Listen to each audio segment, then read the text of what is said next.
Literatura proviene del latín literae y es posiblemente un calco griego de grammaticae.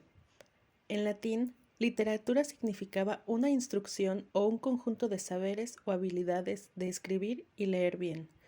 Por extensión, se refiere a cualquier obra o texto escrito. Muchos aspectos de nuestra vida actual tienen sus remotos orígenes en el mundo clásico, y cuando hablamos de mundo clásico nos referimos a las civilizaciones griega y romana. La democracia, la república, la filosofía, la poesía, la tragedia e inclusive el atletismo, las olimpiadas y la escuela nacieron muchos siglos atrás en las costas del Mediterráneo.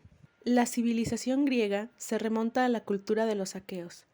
Esta cultura fue modificada posteriormente con la llegada de nuevos pueblos, que poco a poco fueron consolidando una gran civilización formada por polis, ciudades-estados.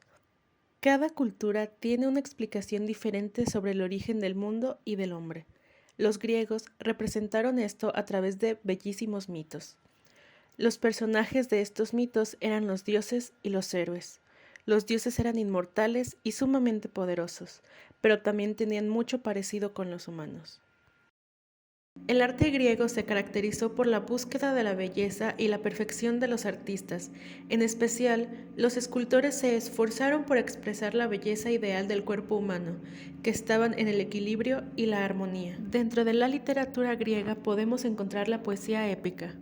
Los primitivos habitantes de Grecia, los pueblos de las civilizaciones egea y micénica, poseyeron una literatura oral compuesta en su mayor parte por canciones que hablaban de las guerras, las cosechas y los ritos funerarios. Otros acontecimientos míticos y heroicos que no se celebran en la obra homérica o que no se narran en su totalidad, se convirtieron en el argumento de varios poemas épicos posteriores, algunos de cuyos fragmentos se conservan todavía. Un grupo de estos poemas épicos compuestos entre 800 y 550 a.C. por un número indeterminado de poetas conocidos como poetas cíclicos tratan de la guerra de Troya y la expedición de los 7 contra Tebas. Dentro de la poesía épica también tenemos y consideramos a Homero, con los llamados 34 himnos homéricos fechados entre el 700 y el 400 a.C., una magnífica serie de himnos a los dioses escritos en hexámetros dactílicos. La lírica procede de canciones acompañadas de la lira, y en la antigua Grecia había dos tipos, la personal y la coral.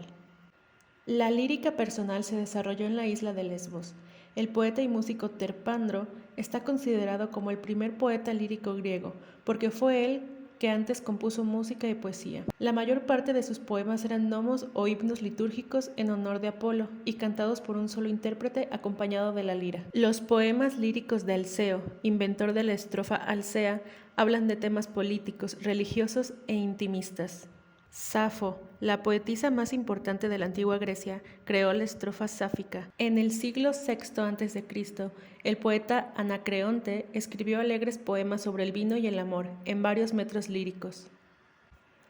También escribió dísticos, elegíacos, epigramas y poemas en metros yámbicos. La lírica coral surgió en el siglo VII a.C., obra de poetas que escribieron en dialecto dórico, dominante en la región de Esparta, y que se utilizó incluso en épocas posteriores, cuando los poetas de otros lugares de Grecia adoptaban este género lírico. Los poetas espartanos fueron los primeros en escribir de esta forma canciones para celebraciones públicas religiosas. Taletas, que viajó de Creta a Esparta para sofocar una epidemia, fue probablemente el primer poeta lírico coral. Le siguieron Terpandro, autor sobre todo de himnos procesionales corales cantados por un coro de doncellas, y Arión, posible creador del ditirambo, forma poética en honor a Dionisio, y del estilo trágico, que se utilizó ampliamente en el drama griego.